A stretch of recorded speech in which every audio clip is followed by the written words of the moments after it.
соати 4 субҳи имрӯз бо фармони президенти ҷумҳурии Тоҷикистон, пешвои миллат, сарфармондаи олии қувваҳои мусаллаҳи Тоҷикистон, генерали артиш муҳтарам Эмомалӣ Раҳмон бо ҳадафи санҷидани омодабошии ҷанги ҷузу томҳо, ки бори аввал дар таърихи давлати соҳиби истиқлоли Тоҷикистон мебошад, дар тамоми шаҳру ноҳияҳои мамлакат санҷиши омодабошӣ таҳти унвони Марс 2021 ташкил ва гузаронида шуд. Дар шаҳри Турсунзода беш аз 5000 кормандони касбу кори гуногун ва сокинони ҷамоату деҳот, беш аз 200 техникаҳои хоҷагиҳои халқ ва автомобилҳои махсуси мудофиавӣ дар ин чорабинии сиёсӣ иштирок намуда, аз санҷиши омодабошии ҷанги ҷузу томҳо гузаронида шуд. Дар чорабинии роҳбарияти шаҳри Турсунзода зимни суханронӣ қайд намуд, ки дар шароити ниҳоят ҳассоси минтақа ва ҷаҳони имрӯза ҳифз кардани амнияти халқи тоҷик ва давлати тоҷикон фазои ороми сиёсиву ҷамъиятӣ, яъне сулҳу оромии суботи сиёсӣ,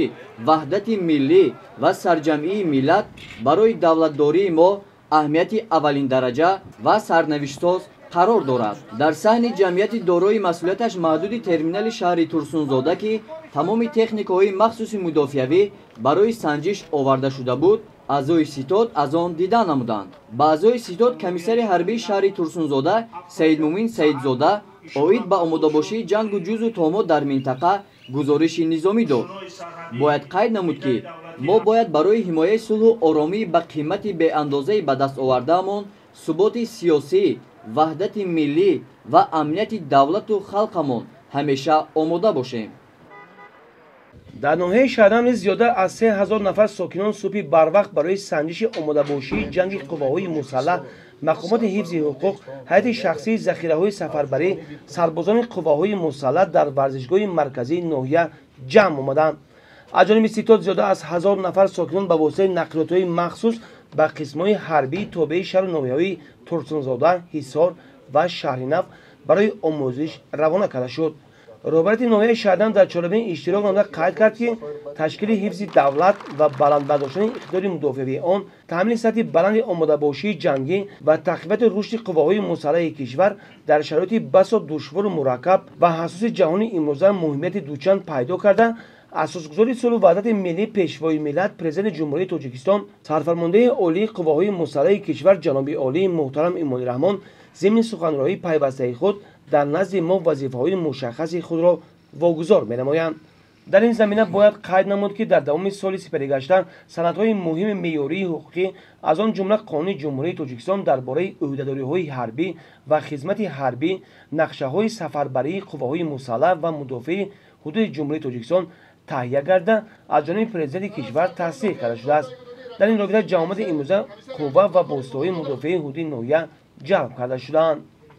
дар варзишгоҳи шаҳри Ҳисор низ баҳри омодабошии ҷангӣ бо иштироки намояндагони қувваҳои мусаллаҳ, мақомоти ҳифзи ҳуқуқ, ҳайати шахсии захираҳои сафарбарӣ, сарбозони қувваҳои мусаллаҳ як ҷамъомади оммавӣ баргузор гардид. дар ин чорабинии сиёсӣ беш аз 10 000 сокинон иштирок намуда, садҳо техникаҳои воситаҳои нақлиётҳои махсус баҳри омода будан дар ҳама ҳолатҳо аз санҷиш гузаронида шуд.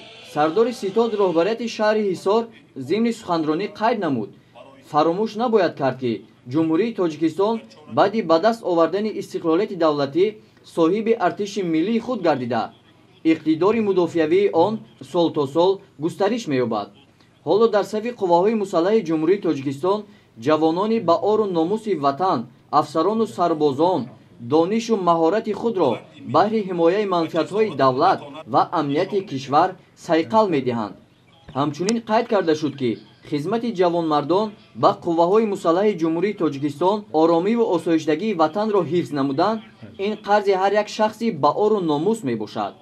бояд қайд намуд, ки артиши миллӣ такягоҳи давлат ва сипари миллат аст. ҳар қадар давлат муқтадир ва пояҳои давлатдории он мустаҳкам бошад, ҳамон қадар ҳаёти осоиштагии ҷомеа бештар таъмин мегардад. ҳамеша мо ҷавонмардон баҳри ҳифзи марзу буми кишвар омода бошем. ҳамчунин аз ҷониби ситод техникое, ки дар чорабинӣ оварда шуда буд, баҳои хуб доданд. ҳамин тавр маълум гашт, ки дар минтақаи Ҳисор, шаҳру ноҳияҳои Турсунзода, Ҳисор ва Шаҳринав сокинон баҳри ҳифзи буми ватан ҳамеша омода ҳастанд. гузориши Хуршед Алимов, Соҳибнур Абдурасулов, Бахтиёр Қодиров, Тоҳир Сулаймонов, از منطقه حصار برای برنامه اطلاعاتی نوید.